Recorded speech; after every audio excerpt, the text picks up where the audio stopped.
begin by thanking the UF Office of Research and the Tax Dean's Office, who's making today's proposal writing event possible.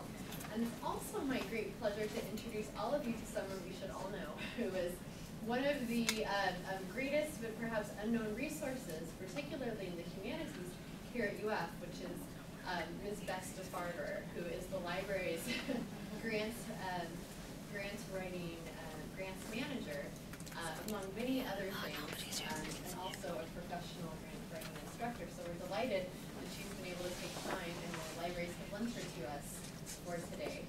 We will be here until 5 o'clock, 6 o'clock, I'm sorry. We'll move from this room to another room in about 30 to 45 minutes, and at which point the food will come, which is terribly exciting. If you have to leave at any point or need to pop out to the restrooms or just straight out the door, follow the exit sign. Feel free to help yourself. We haven't really scheduled formal breaks into today, so please go at your own pace. There will be opportunities where we're doing individual work that you can seek out. But otherwise, if I can be of help at any point today, please let me know. And I will then turn over the floor to Bess. Now that everybody's here and we've managed to tag team. Well, welcome everyone to the libraries. This is my home. I'm lucky to be the grants manager for the 9 libraries under the Smathers umbrella. So over 100 librarians. I've worked with over 60 people in the last 3 years. Mine is a brand new position. It's not a position that other academic libraries have. It's unique, we think, to UF. Previously, I was at the University of Arizona Libraries, where I created this same program, and when I left, they didn't replace me. My background is in nonprofit management and grant writing and grant making. And so it was really easy to come into this environment and work with faculty members to help them actualize their dreams. Because this is all I've been doing for the last 25 to 30 years. Either giving away money or trying to get it. And, or, you know, giving it away in terms of either being a program officer or sitting on a grant review panel. And my strong suit is really the humanities, because I started in the arts. I'm you could say, a professional clarinetist. So my bachelor's degree is in clarinet performance from USC. And that just goes to show you that anyone, and English is not my first language, Spanish is my first language, so anyone is qualified to write grants. That's number one. That's a what? That's a relief. So it should be, we can close the door now, right? Because everybody's here. We're going to have 2 sections to our workshop. One section we're going to do in this room, and then we're going to move to 212. And we're going to have our small group analyzing, learning together, reviewing actual grant proposals, pieces of grant proposals. So it's a very hands-on learning for all of today. We are not allowed to have food, and I don't think we're allowed to have water in this room because of the computers. But then we will have food and water in the other room. Which is just around the corner in 212 on the other side. The bathrooms are located, there's some right here on the left, on the right, when you face that direction, but there's also some that are hidden around the corner as you go left. Those are hardly used because most people don't know they're there. And they're in much better condition than the ones that are over here in terms of cleanliness. So, let's talk a little bit about what we're going to do here. Actually, this is practical strategies for effective grant writing. That's what we're going to do. I don't like to teach theory. The best way to learn about grant writing is to read proposals, to read other people's proposals. Getting on grant panel reviews, all of that is really helpful. Anytime you can read a proposal, or 2 or 3, that's an advantage for you. We're going to dissect the guidelines in this room, and I'm going to teach you my techniques for dissecting the guidelines and what to get out of those. We're going to learn to write for reviewers and not for yourself. Okay, that's the biggest lesson that most scholars have difficulty with, is they're writing for their own scholarly community And usually it's a generalist audience that you have to write for. And we're going to experience the grant review process. I'm going to have you review some proposals in a small group and discuss their strengths and weaknesses and come up with which ones you think should have been funded. And we're going to look at, practice analytical skills in reviewing proposals. So basically that's what we're going to be doing in the next 3 hours. And actually 3 hours is not enough, okay? So I just need to say this disclaimer that 3 hours is not enough to get through all of this. So there's 2 components that we're skipping today. We're not doing evaluation, which is one of the sections that is usually the poorest part of any proposal is the evaluation section. Because we think we should do a separate workshop on that topic. And the other one we're going to skip is methodology and standards. That's sometimes you find that in these proposals for the humanities, usually when it's a digital project. And because it's so technical, I didn't think that we were going to do that today. Usually it's a technical piece of the proposal. So we're skipping those 2 things. Those are the main things that we're not going to be doing. And so now I'd like to show you what we have made for you.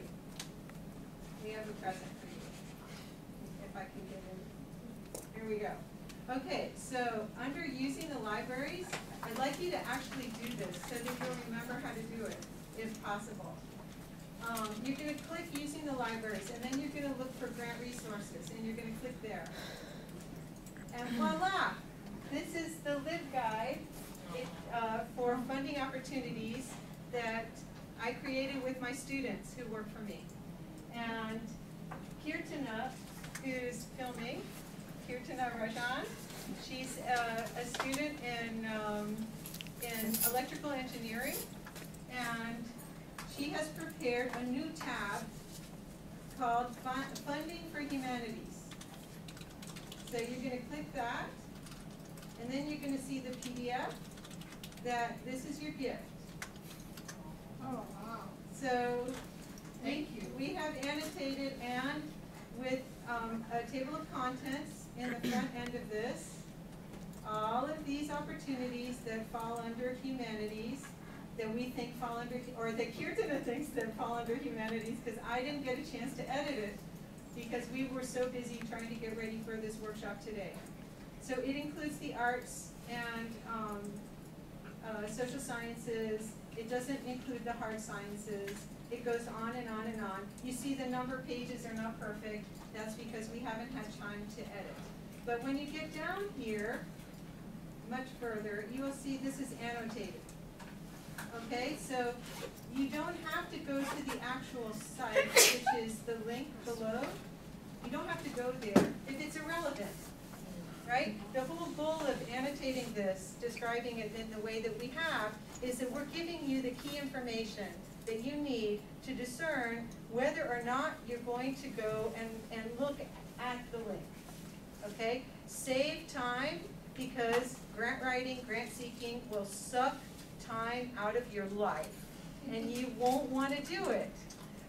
So you have to really manage your time when you're doing this work.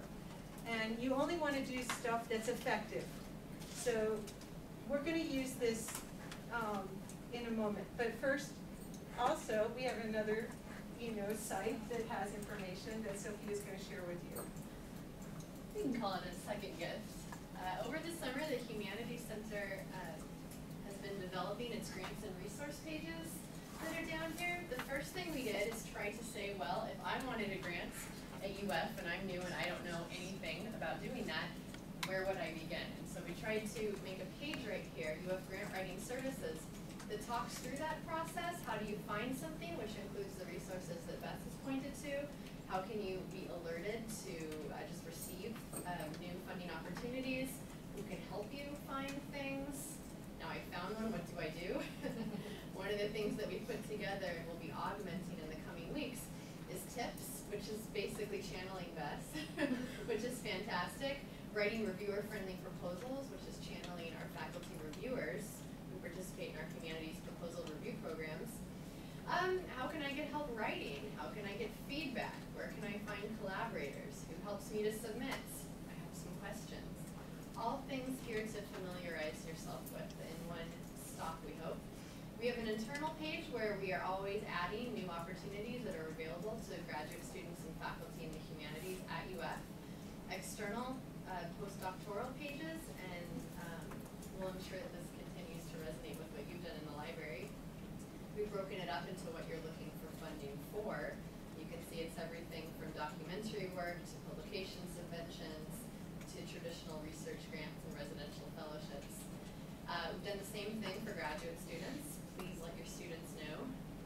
And finally, we've added 2 new pages for digital humanities and public humanities. We are continuing to develop those, but we give information on, again, resources at UF for developing projects in these realms, funding sources particular to the digital humanities. The public humanities page looks very similar. So please familiarize yourself with these things as well. And Bonnie and I are always on call for you all to answer any questions that you might have. So Kirtana, we want to link to this off of the LIP guide, so then you won't have to search for this separately, because the LIP guide actually has here, I can hardly see this. Is it this? Yes. This. So if you go home and then find databases, we have all the databases available for searching at UF. So here you have the newsletter that comes out from FYI, from the Division of Sponsored Research. And you click here and it will take you directly to that site. IRIS is a database for finding, it's very good for humanities. The libraries buys this because DSR did not want to. It's a much better database for finding humanities opportunities and for having automatic feeds, and you can set it up with your profile and what you're looking for, and it will send you periodically what opportunities are available. COS is the larger one, Community of Science. It's a huge database, but the searches are not as good as the IRIS ones. These searches will give you just dump thousands and thousands of records on you, and you won't want to use it. So try just using IRIS. And grants.gov is here. The Chronicle of Philanthropy, we subscribe to that, so that's available for anybody at UF. The Foundation Center, Library, and Foundation Directory Online. If you want to have access to searching foundations, you can buy a seat through UF Foundation. It's $162 a year or $150 a year, and you join the community of people who have access to the Foundation Center Library Online database of foundations. And this is for international programs.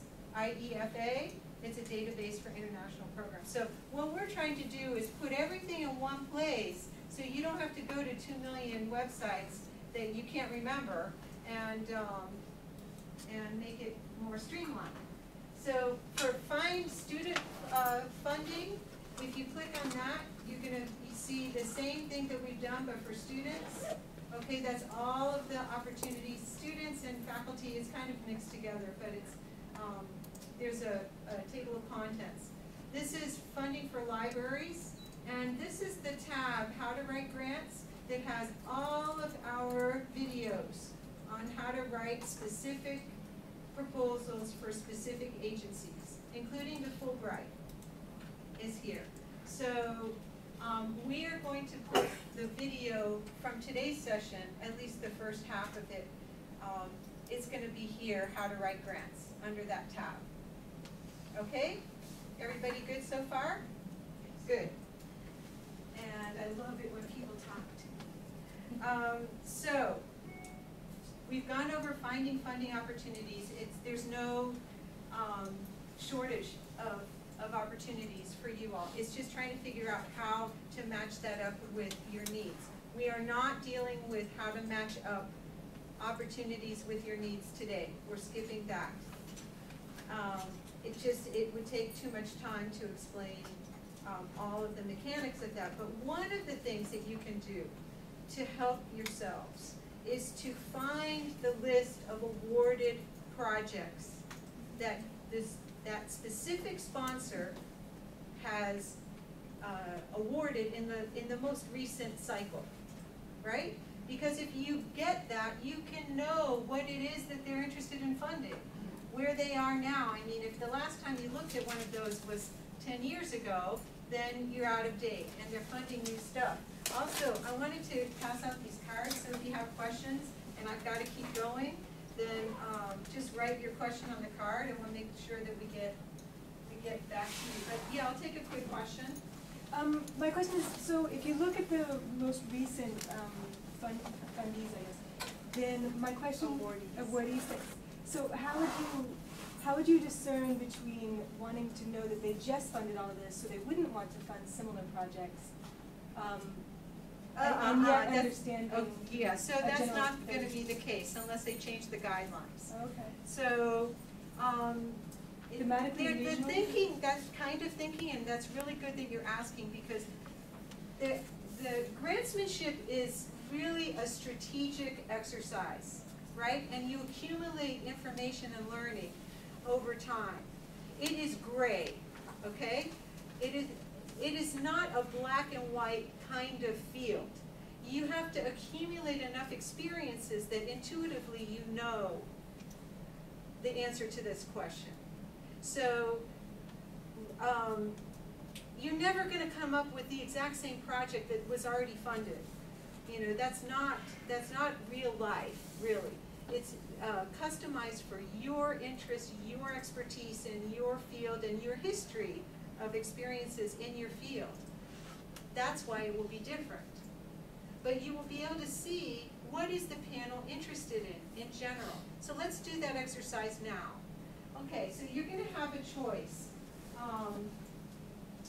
Let's see if we go to where my instructions from my own self.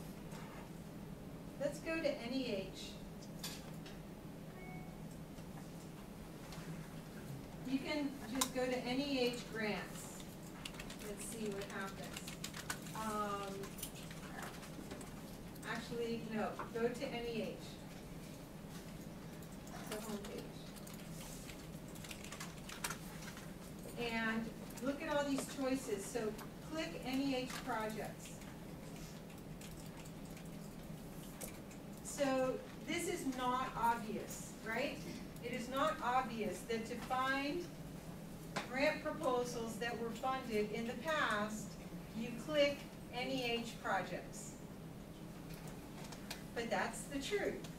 So, for instance, challenge grants. If you click on challenge grants, it explains what challenge grants are, and then it gives you a list of who got what. Right? So what does this tell you? It tells you where they're funding, meaning the geographical areas that they're funding. Mostly, it's going to be, without even looking at the list, it's going to be the northeast quadrant, and it's going to be the west.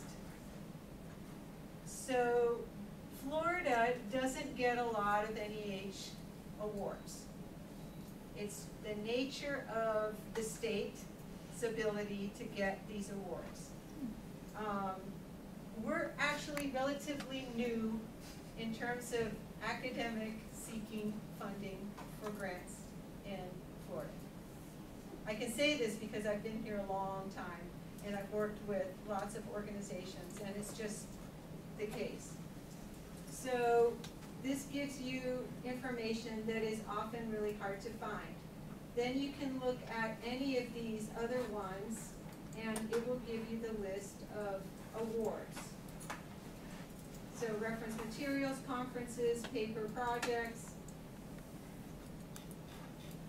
So that's not an intuitive place to find where awards have been made. Also, sometimes in publications, news publications, click that. You will find NEH announces $18.8 million in awards. and offers 216 humanities projects. Okay, here now you have another list. The complete state-by-state listings of grants are available here, 40-page PDF. You check here. It's going to take forever to load this. Oh, there it is. Okay, now we have some really good information as well. What does this mean outright? Outright means that there's no condition. Okay, there's no condition on that funding. They're going to take it just the way it is in the proposal. They're not making them match more money. They're just going to give them the money. And it tells you the project title and a little project description and who got funded. Where I used to work. I guess they're doing pretty well. 3 grants to Arizona for under this project. So that's where you have to look in publications, in projects. You just have to search for those. For instance, if we look at ACLS, so let's go to ACLS, which stands for, you all know what it is, it's new to me, ACLS. Is this one, right?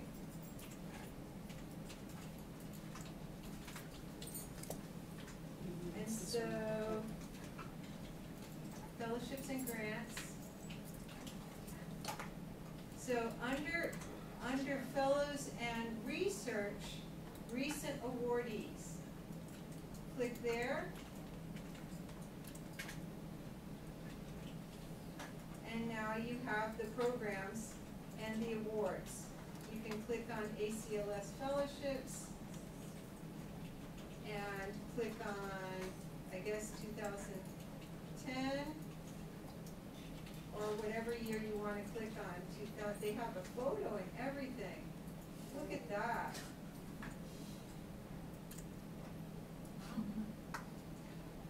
So the abstract is there.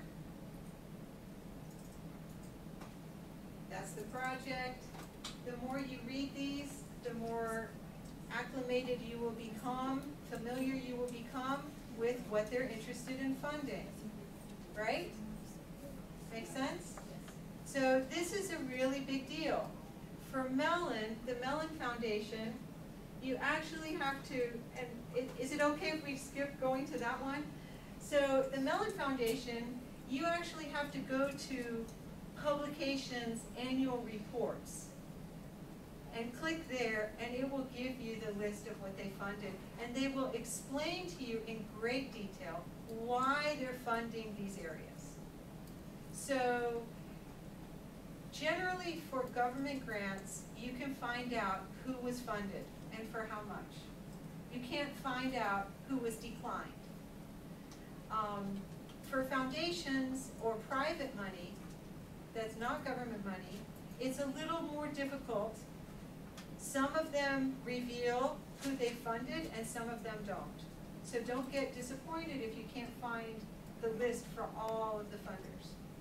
Okay, so that's my thing about learning who got funded is, I think, 70% of whether you should apply or not. The next thing I'd like to do is go back to the library's list, and let's see if we can get there. So you have a little practice getting to the LibGuide.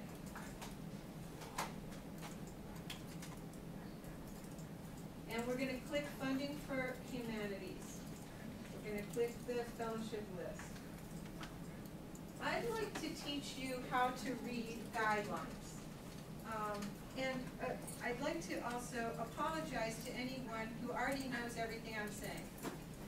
Because this might not be new information for you, and I can't help that because I don't know you. So I'm starting at 0. I'm assuming that folks have very limited knowledge of this field. Is that okay? Mm-hmm. So that we don't leave anyone in the dust? Okay, so if you could take one of these and pass it down. These are example checklists that I've created for 2 projects. So whenever you are getting ready to apply for a project, you should create your own checklist. You should not depend on the sponsor, and everybody knows that the word sponsor is interchangeable with funder, okay? The word sponsor is used in academia more often than funder. In the nonprofit sector, usually we say funder. Do not trust that this will be provided for you. If the sponsor has a checklist, you can use it, but don't use it and rely on it, because it will not serve you. What you want to do is you want to go through the entire guidelines and create your own checklist. And let me describe what I've done here. First of all, the way the mind works in writing proposals is you have to have a series of questions. So whenever there's a statement in the guidelines described blank, turn it into a question. Turn all of the requirements into questions. It will be much easier for you to think that way. Secondly, go to the criteria and read the criteria after you've read the guidelines. Turn the criteria that are all statements, usually, into questions. Take those criteria and infuse the criteria into the section that it would obviously pertain to. So, how can I say this? They're not going to do this work for you, but they're going to judge you on whether you met the criteria. But the criteria are not embedded in their checklist or in their guidelines. It's in a separate section that says criteria, and usually people don't pay attention to that. But that's how you're being graded. And the reviewers are sitting there with the criteria with a numbers chart, usually, and assigning numbers to those criteria. Well, if you haven't infused those criteria into your checklist in the form of a question, then you didn't answer the question based on the criteria. And therefore, you're in the wastebasket. You're in the, I can't grade this because none of the criteria were addressed. Am I making sense? Some people are looking at me like I'm speaking a foreign language, which I might be because I'm not a scholar. I'm a practical person who wants to write a grant proposal, and I want to win. And luckily, we don't write proposals that don't have any chance of getting funded. So our rate of return is really high so far, thank goodness. It could get harder as competition gets more difficult, but we try never to write something that is not going to win. Either the first time, getting the comments, rewriting, submitting again, getting it the second time. So that's the major lesson. I'd like to pair you up with someone. Pick a guideline from this list, right? Then step 1 is to find the guidelines in there, which is not easy either, okay? None of this is easy.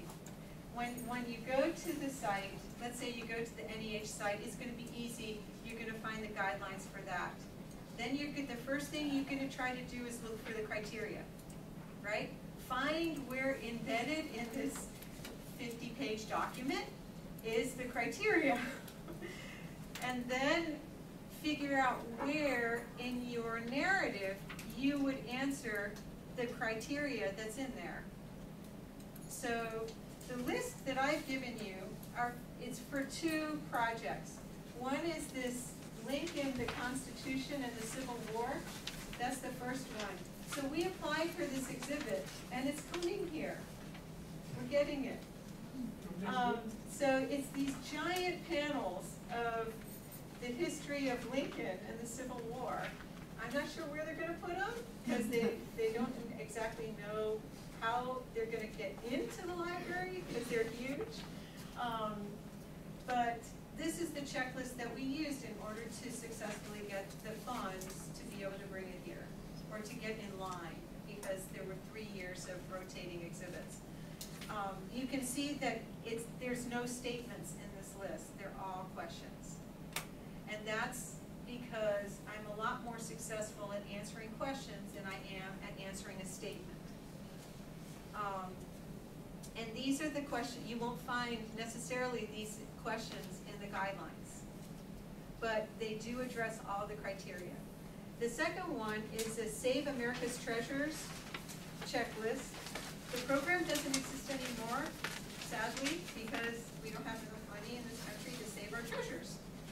So this was a partnership with the Flagler College, if you know the Ponce de Leon Hotel.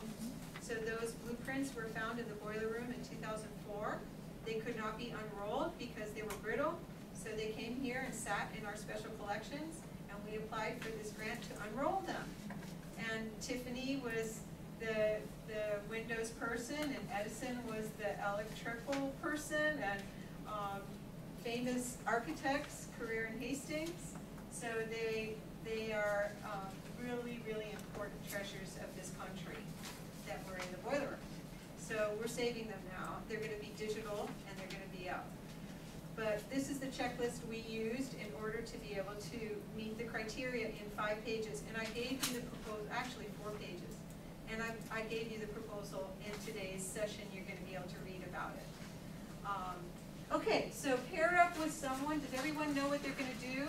You're going to select one of these opportunities, and then you're going to go to the criteria and figure out how does that criteria fit in with the narrative questions that they're asking you to answer.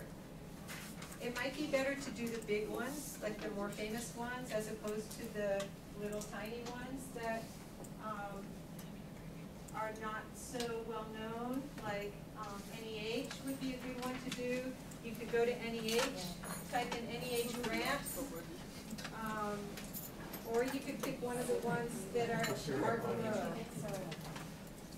And this is an experiment because I haven't done this activity before. I'm not quite sure how much time it would take, but we're not going to take a lot of time. It's just to get you first step at looking at criteria, how you would make those questions, and then where would you insert that in the narrative package. Can you pair up with someone? Oh, we didn't do introductions, so introduce yourself. We can do it trio. Okay. My name's Amanda. I forgot to do introductions. That's a story. So, go here, click there, or scroll down. How about you do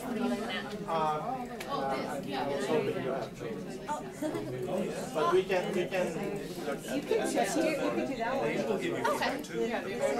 just that I'm trying to find the winning proposal. Okay, so now you're going Just to look for similar to mine. fellowships, right?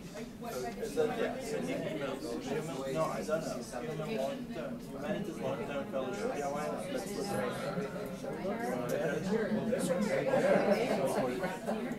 So I think we're So further information, so these are the choices. it said American Antiquarian, that one, right? Fellowships, right? Here.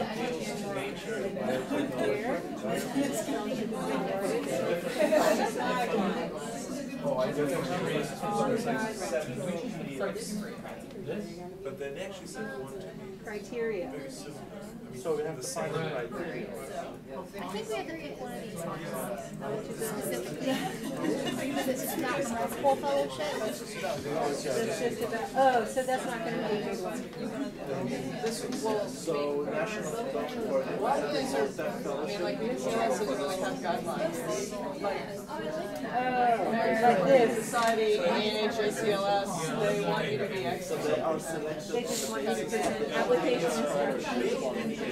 Download the application cover sheet. Don't need to apply Ways to use the fellowship. to an internal Download the application cover sheet.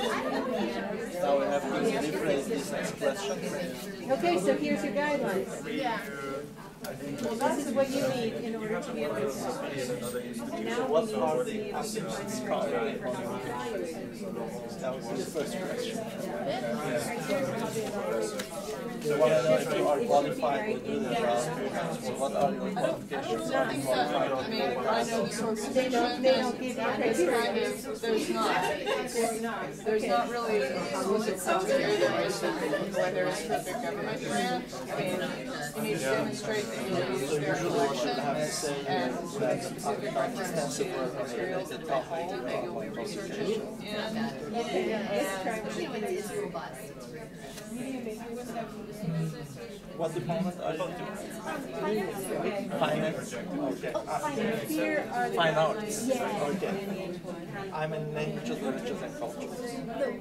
Languages, literatures, and cultures. It's a department also, like all departments are just put together. So do you see how they don't Everything but English and Spanish.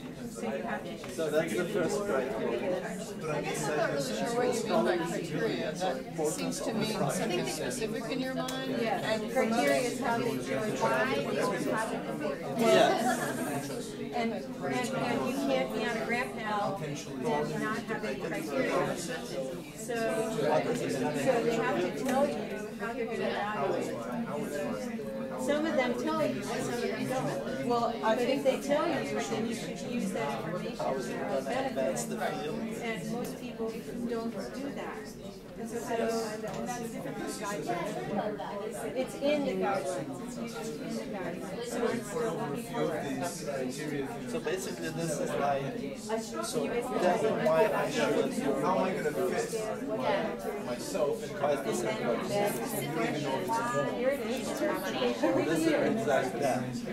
Applications are evaluated Now, according to what, the following criteria. this is why you deserve money. This is why the project. So look where it was. That's true. At the very end. I like that. So the likely contribution of the project to public understanding. And the third one is why should You need to we make a question and of not someone else give you money?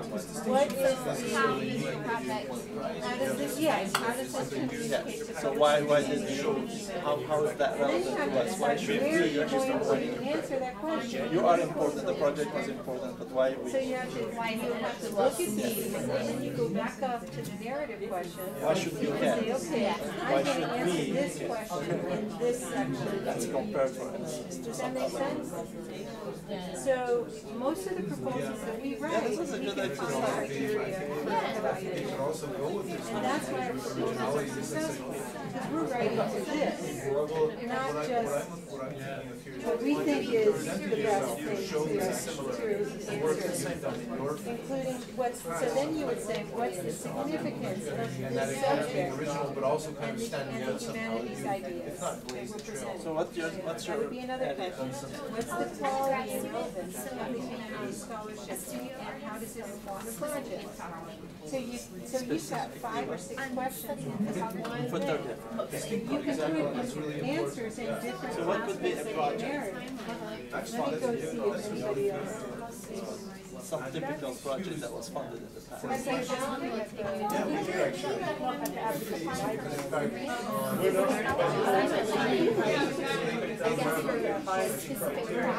Visual projects that are created. Like tax promise and specifics. I mean,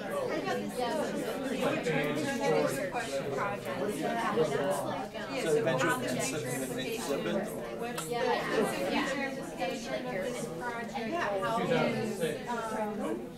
What's determined usually? You have to figure out a way to create a container for answers to the question. If you don't answer that question, you can't evaluate art history. Thank you. Exactly that. So it's called as review. But I mean, I guess the reason I'm confused by what she's saying is that these don't really seem like very useful to have the artistic excellence of the work selected for translation.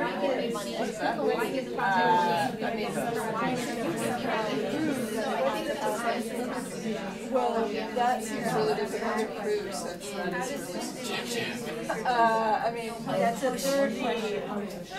This seems really different. This is about, prove that you have the space, explain the security you're going to use. That, I thought she was saying that all of these were going to have stuff that was this detailed. I can't imagine. I think it's really more just sort of noticing the so then you strategic where does your project question go? What else is Artistic excellence is the thing you want to have translated. Artistic difference, the proposed project for your is important. The extent to which the work is adequately represented. The outcomes of which you can carry out the proposed project by the language like where you would want to demonstrate that you can create education. The significance of the author seems so commonsensical to me that the idea that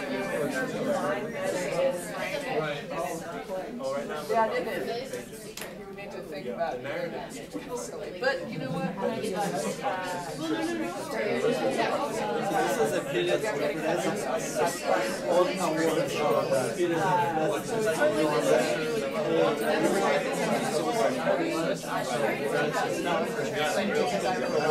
go back.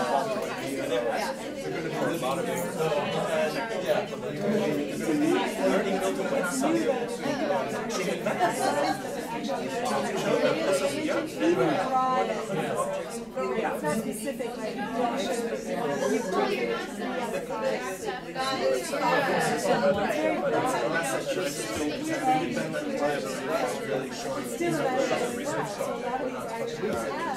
So you go there, you spend a year there.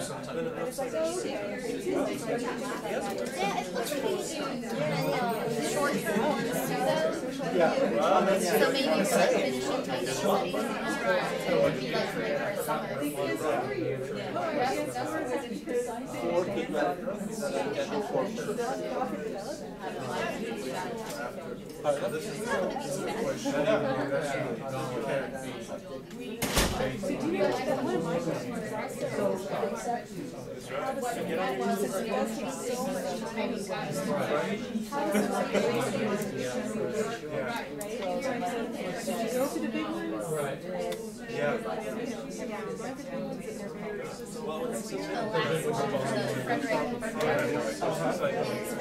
Starting asking me about all my stuff.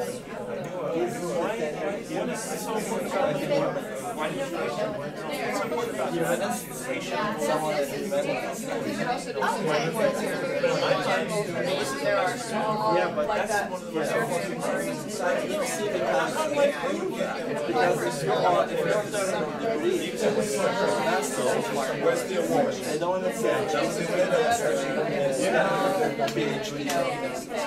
A couple of those, and then center the by community or something and say, this work started at this PhD program, excellence project is to say, I've already received small grants, travel to collection grants from American Antiquarian Society.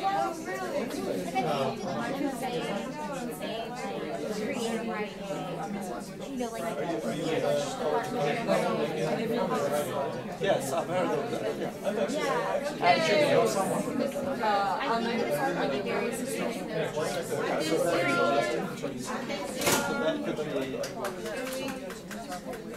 So I think everybody got it. Understood that the criteria, or it's called application review, or it's called blah, blah, blah. You've got to go to that section, which is usually buried somewhere.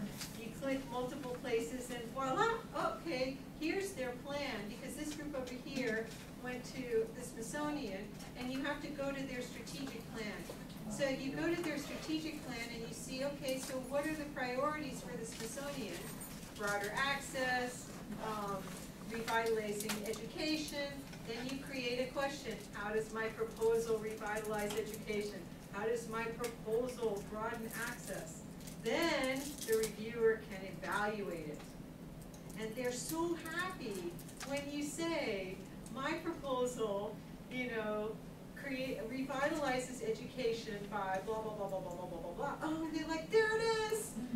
I don't have to work so hard. So the goal is not to make these reviewers cry at the dinner table while they're trying to read your proposals, which is probably what they're doing, unless there's some convening somewhere. NSF convenes everybody and they do it all together, but usually you get an email, you get the link, you sit in front of your computer and you try to review as a volunteer all these proposals that came to you at dinner, after dinner. Forget TV, forget watching a movie, forget going anywhere, and then you get on a plane and you go to this review thing and everybody sits around and says, oh, I think this, and I think this. And whether they read it or not is another issue.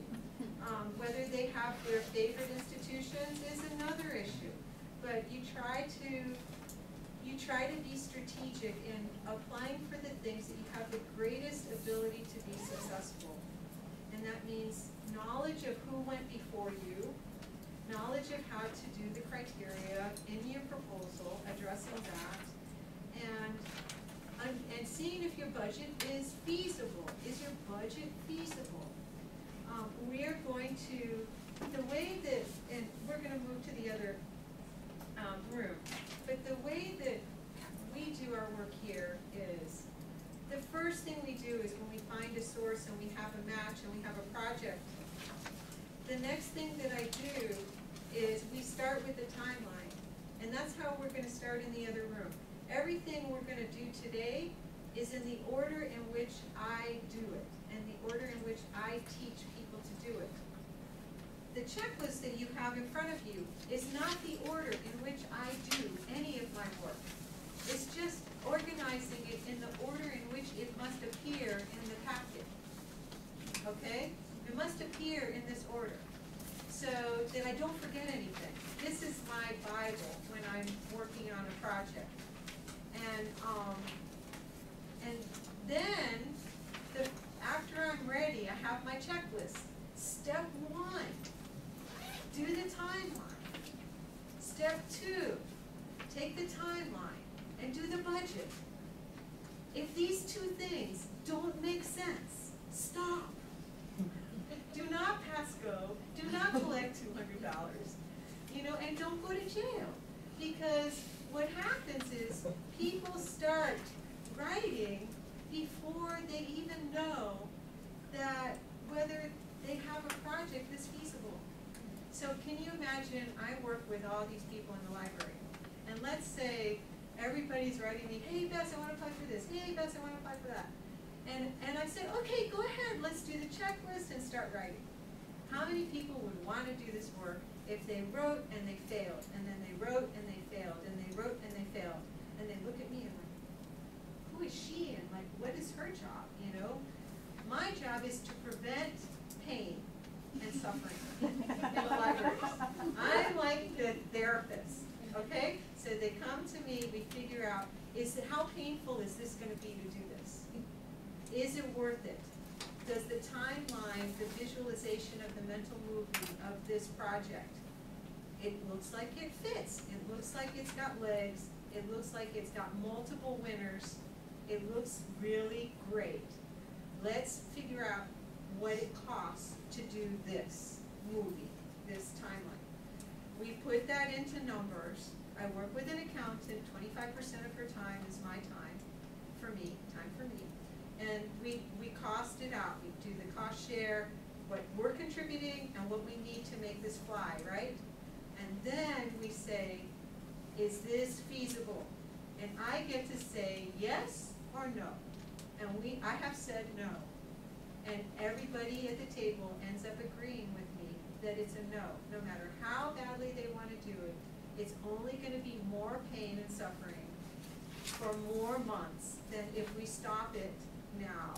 And nobody wrote an abstract, nobody wrote the narrative answers to all of these questions. You stop. Am I making sense? Yes. It will just create all this negativity in your life, and you can't afford that. You want to be working on the ones that will have the greatest chance of being successful for you. And try to let those other ones, just let them go. It's not worth it. This is my philosophy. I see Trish back there like, I'm just trying to figure out, it's hard for me to think about what is this big ramp up that you're talking about, like the cost share and stuff like that, because I'm thinking I just want to get money so I can buy out my teaching time and work on my book next year. so it might be that, in this workshop, we're gonna look at all of those variables. We have 2 exercises for fellowships, and then the rest of them are not gonna be related to what you wanna do. They're larger grant projects, they're projects that go beyond the individual's scholarly interests. Right. So, Trying to figure out how that works with a humanities research agenda, which is about going to a library, looking at texts, and writing another book, because that's what you need to do to get promotion. correct. That's the hard part. Right, and it might be hard to get that from me, because I don't live in your universe. I live in a library universe, or in an arts organization or museum, and the projects that are done in that way are usually not what you're describing. So that's my inability to make it relevant to you in the way that I'm talking, because of the nature of my work. But maybe we can find connections, and you'll be clicking on what's some learning for you, but we are going to do the fellowships in the beginning, and then we're going to do the rest of the components. Is that okay? It would seem like there might be a lot of overlap, though, in terms of how do you fit abstract, broad ideas that personally, institutionally may have a lot of relevance, but for large grant organizations, you have to prove that relevance within their terms. Exactly. And evidence and proving, what's your evidence? What's the evidence that you have that your project is more worthwhile than her project?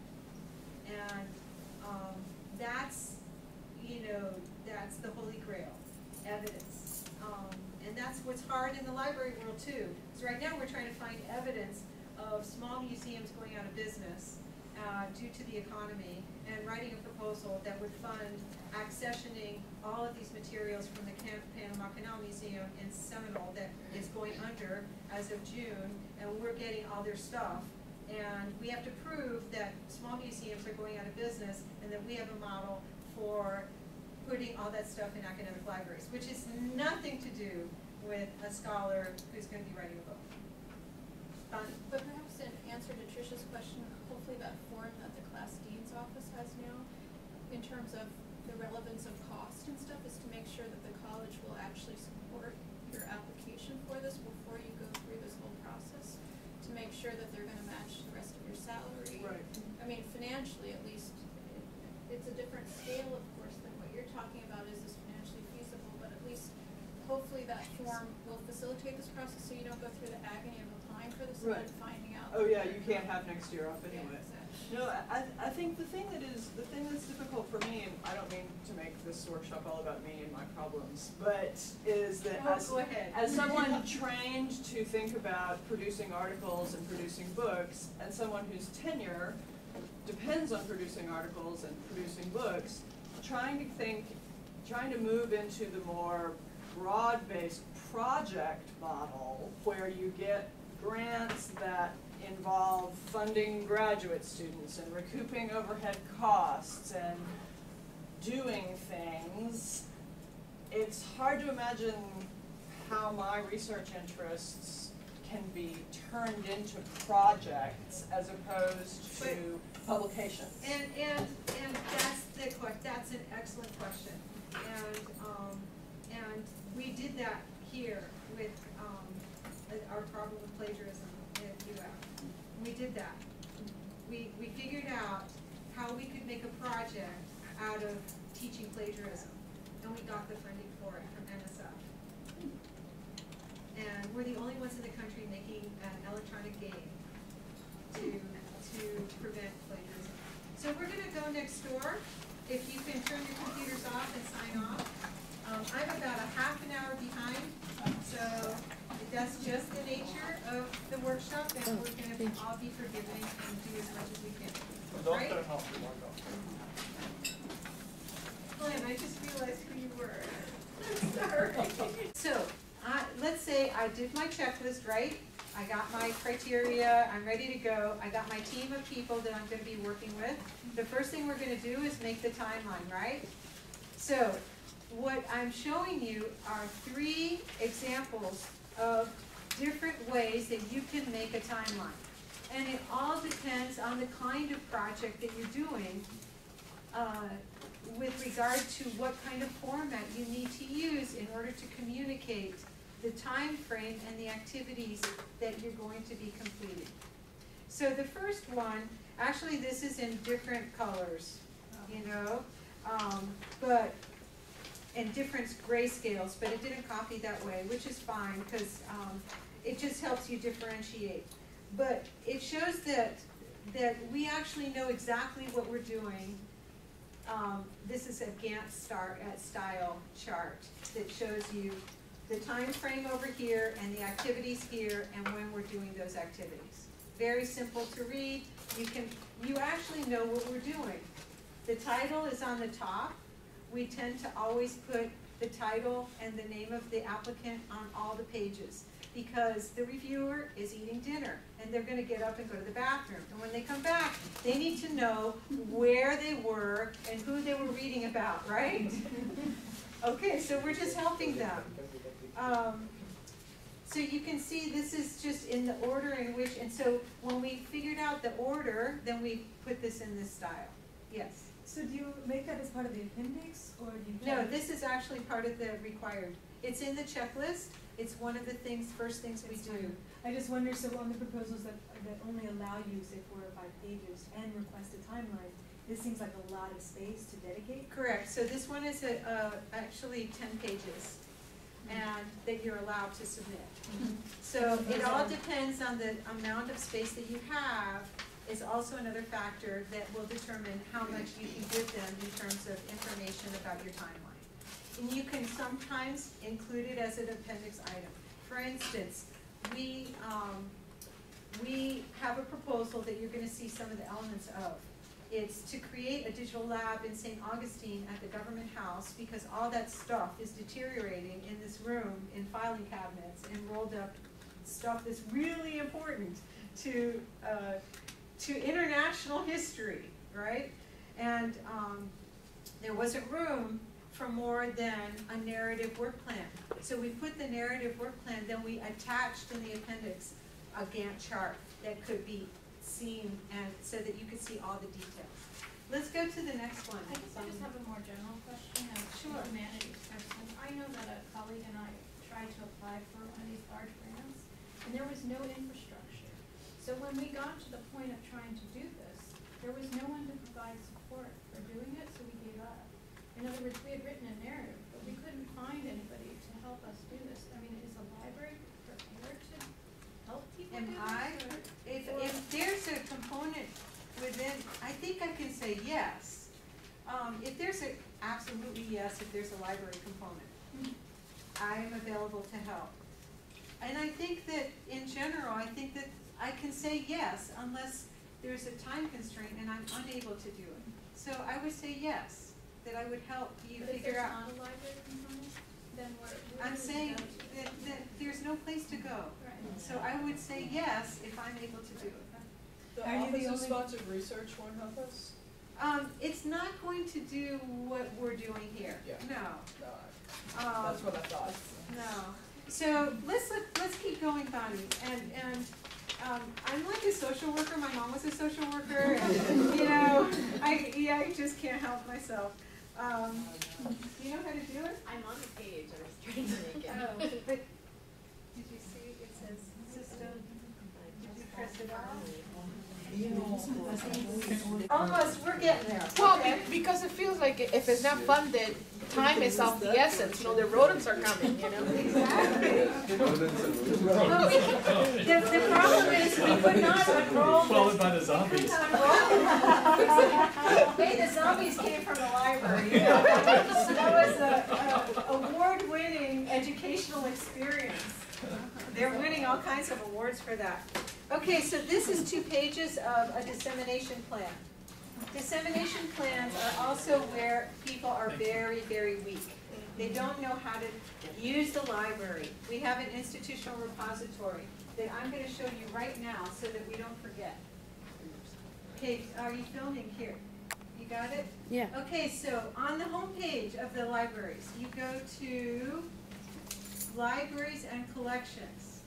You click there, and you scroll down until you see UF Digital Collections down here.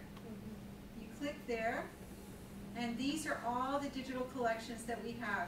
Here's the aerial photographs of Florida. Okay? And map and imagery library. But the institutional repository is here. You click here, and it gives you all these categories of what we have in our institutional repository. Are these open access? Yes, all open access. Here you click grant proposals, right? Grant proposals. All grants in the IR at UF. You click that, right? And then you have an alphabetical listing of all the grants that are in here. Can you search it by theme? I'm not sure. I'm not sure how this is set up. But here's the advancing access and preservation practices, one that we just looked at. Okay, that's in there. Some of these are funded and some of these aren't. For instance, we're going to look at some of this. This one was not funded, but it's not indicated there. So we take any of them and we put them up. I'm hoping to do a little bit of work with the digital library to try to annotate these a little bit better, but I haven't had any time to do that. And they just reconfigured this. And then they reconfigured it again. But they're not letting me know, so it's a surprise every time. But I'm glad that they've got them all together now, so I can just search. So you can say in your dissemination plan that your materials will be deposited in the institutional repository at the UF digital libraries in perpetuity. And it'll be tagged so that Google can find it, because it'll be an open access environment. That's just one clue as to how you can work with the library, right? Okay, so I want to go You to... have to talk to the library first, right? You know me now. You cannot just assume. I am not a stranger. Okay, I am not a stranger, but I want to make a pitch for my workshops. Wait, let's see. How do I get to the? How do I get here tonight? Get me home. Get me. There we go. Okay, so I'm the one that's doing these collaborating with strangers workshops. And all of you are invited. It's funded by the Creative Campus Committee. And it's a speed meeting process that I invented for finding assets in our community here at UF. And we ran the first one and it was incredible. And I'm hoping that you will come and encourage your students to come. That's the pitch. Okay, abstracts. Abstracts. You want to pass these out? The key about abstracts is you do it at the end, not at the beginning. We have a few, I think we have 4 examples here. Back, front, back, front. Yeah, thanks. Okay. Here's the St. Augustine project. Again, this is where almost every sentence should hook you on the abstract, because when they've forgotten about your project and they're in the review room, this is all they're going to look at. You know, this is to remind them what it is that you're doing. And if you don't put in all the components that are important, this is what you do last. That's the job of this abstract? Yes. The abstract is the last thing you do, okay? And it should hook you right away. You should know exactly what the project is. So what's unusual, so you've read a little bit about the St. Augustine thing. This one was that, the second one, an ontology framework for digital humanities collections. This one did not get funded, and you will understand why when you read this. Yes? Can I ask, didn't you apply for this last year? Yes. And not get it? So how did you tweak it?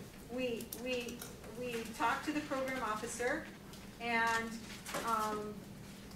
we changed it, and now I can't remember. I was just going to say, I guess changed. what I should have asked is whether or not it was substantial, that is, of content, or whether or not it was Yes, approach. it was content. They couldn't understand what we were going to do, so the timeline was really too general. Okay, We had so to go what's- to the what's more the approach? specific one that we put in here. Yeah. And then we added the Gantt chart Okay. to double great. hit them. And we asked for less money. We reduced it. And we have more partners. All that's good to, all that's good to know. Guilt. Okay, so this one didn't get funded. The next one is the Gaming Against Plagiarism, which interesting about this is that they ask you to write it in the form of like a news release, like it's already happened. So that they can just cut this and put it in their promo. So the NSF likes you to do your abstract like it's a done deal, you know. This proposal will support the university. It has to be in present tense, and we are receiving the funding. I would just quickly add the same thing is the case for ACLS fellowships and things. They write those little blurbs that you saw on the page. They get those from your application, so you are kind of writing that in that style. And the last one is really interesting. It's pending. It's a challenge grant for raising money to make sure that we have in perpetuity a curator of the architecture archives that is currently not funded beyond the first 2 years. So this is a proposal to raise money. It's 3 to 1. For every dollar we raise, they will give us, for every $3 we raise, they will give us $1 towards this endowment that would fund this position. So this is a really unusual proposal to write, and only one proposal can come from UF. So we had to compete to get this, to be able to apply. To compete with other proposals Whoever, from if within anybody else university. wanted to apply. Like the summer stipends. Right. How long was that process? It was quick, nobody else wanted to do it. And how long do you have to raise the money? Are these, the grant It's a fine? couple of years, we've asked for a couple of years to do it. I think it's up to 5 years that you can ask. Okay. So we said that we would do it quickly. So if you're asking for $500,000, means you have to raise $1.5 million. Correct. You got it, Youssef, look, you're doing math. I'm not bad at I'm not bad at math, I'm bad at the language. Did everybody get one? So this I don't is, know what overhead means. so this is just, oh yeah, I'm sorry. So this is the section that describes who's doing what. Okay? This is key personnel. This is who's doing what. Also, and this is usually at the end, so I'm giving it to you in the order in which I would do it, right? Also, NEH for one of these proposals, is it for this one, said that they didn't want a budget narrative, that you had to squeeze your budget narrative into the proposal, into the 25 pages. So what we did was we put it in this key personnel, and you'll see on page 17, where now we're talking about these are the people and this is how much % of time, and I just put in that one line that said % of time. So I have a combination of this is the person's name, this is how much time they're going to spend, This is how much they're giving in cost share, which is the budget narrative. This is what they're gonna do, and this is their role, and this is their training. So it has the bio, it's kind of combining the budget narrative with the bio and the key personnel. So I wanted you to see how I did that. And that we're very clear, these people are cost share. And then when you turn the page and you go further to the very end, NEH funded positions on page 19, number 3. This should have been on the other page, but these are the positions for which we want your money.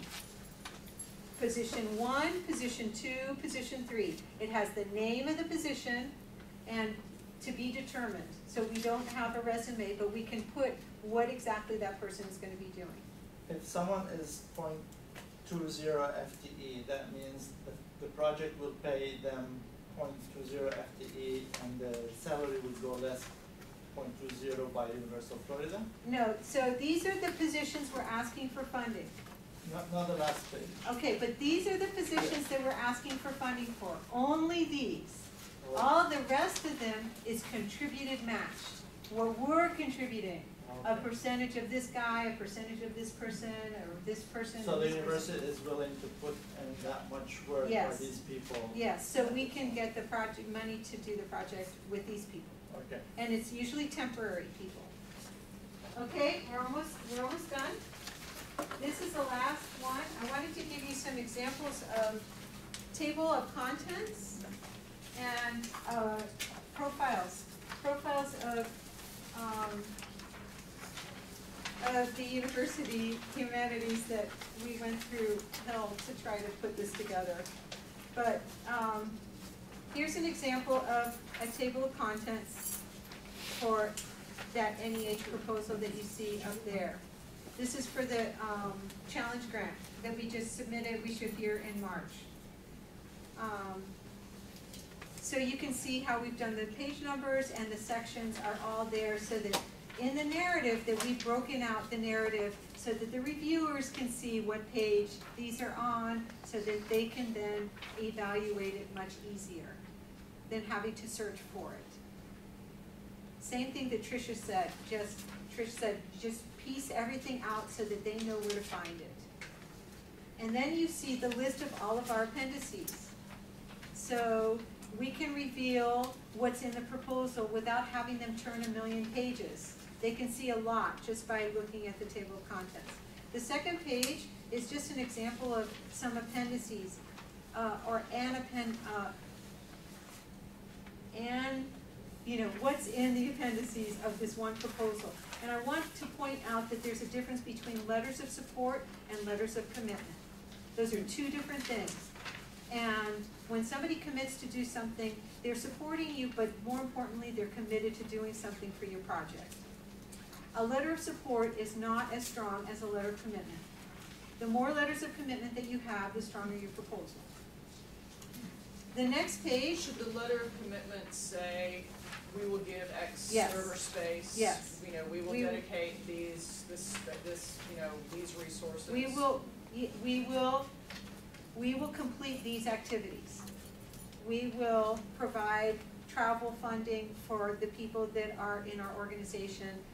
We will provide training. We will provide whatever. So what's the level of support? Cheerleading?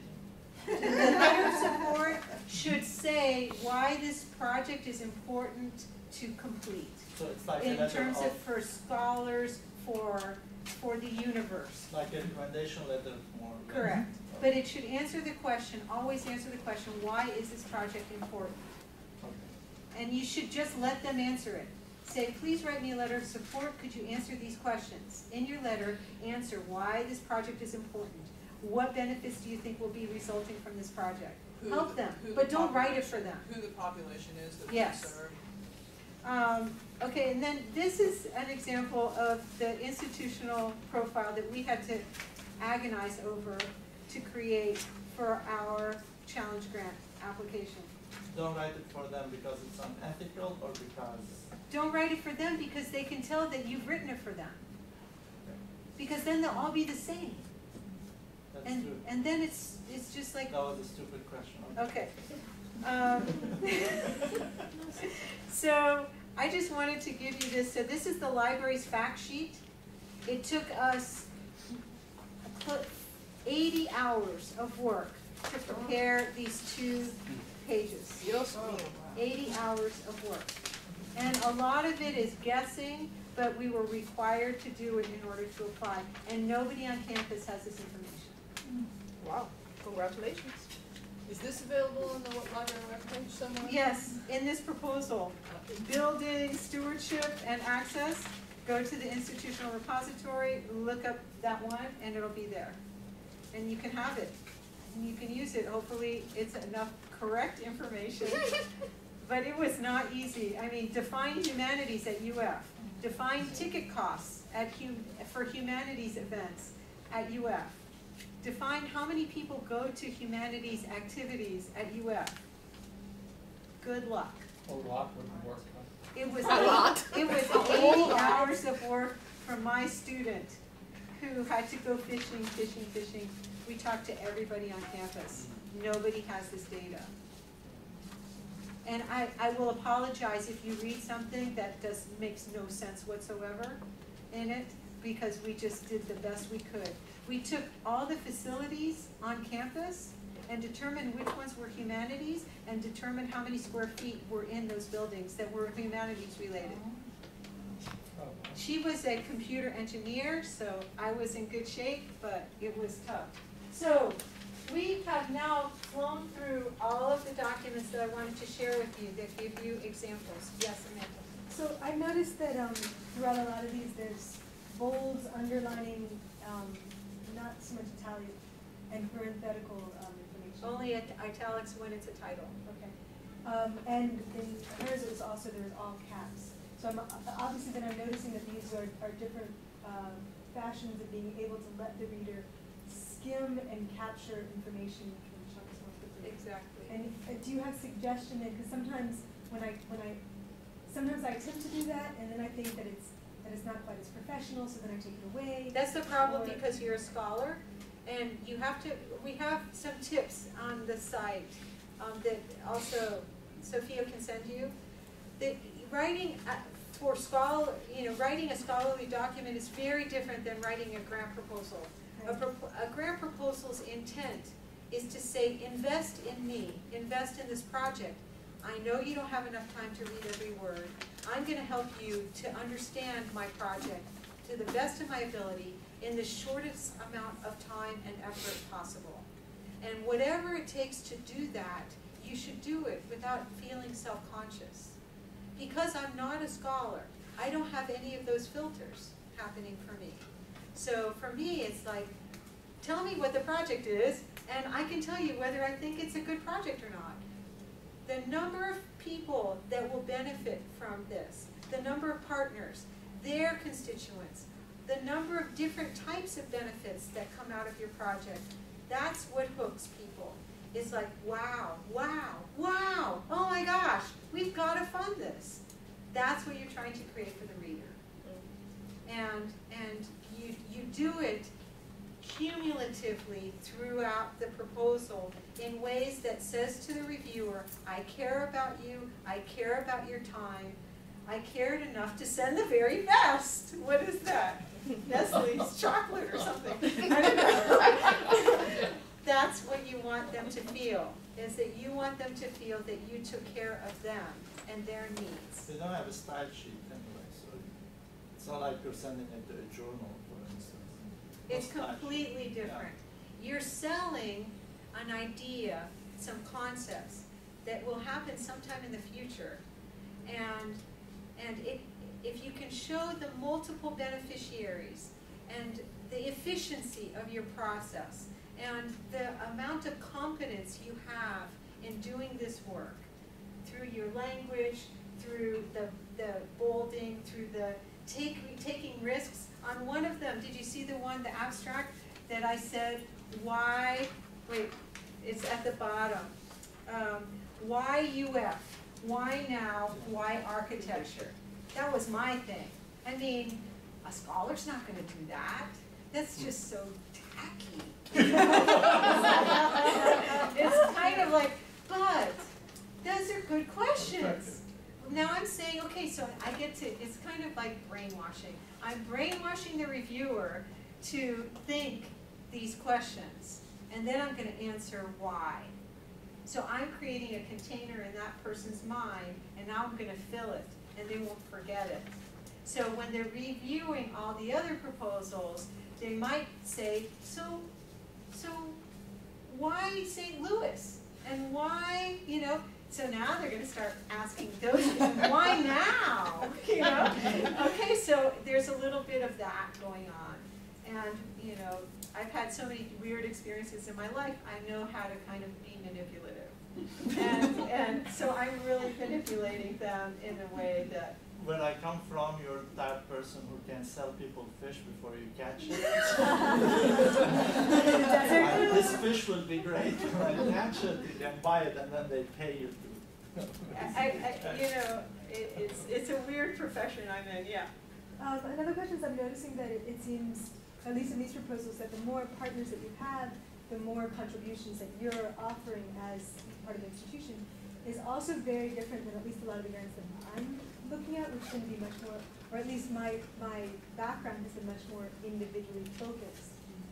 So how would you offer advice on merging those worlds of coming from a background being an individual scholarship to be able to create more partnerships and collaborative ties? Come to my Collaborating with Strangers workshop. So it's not that there's a lack of ties, obviously. No, but it's, you have to switch your thinking, and that's what those workshops do, is you have to become asset hungry for other people's assets. And I am that way. That's my normal nature. I'm interested in everything you know how to do. I'm interested in your skills, your networks, what you've done, and what successes you've had, so that I can take what you've done and I can take what I've done and create something new. And that's where you get the wow factor. The most creative partnerships are the things where you have two unrelated organizations. For instance, the Morikami Museum in Japanese Gardens and the FAU College of Nursing. I mean, what do they have in common? So the title of that grant was Determining the Effects of Deliberate Museum Attendance on the Aging Population, on Depression in Elders. And we got it, because we put together two things that had nothing in common. And they had to read and find out the story. So it's 6 o'clock, where it's time to end. You're going to get an email from Sophia with a bunch of stuff evaluating the workshop, and you're going to take all these materials with you and distribute them. Please join me in thanking Bess and here Anna.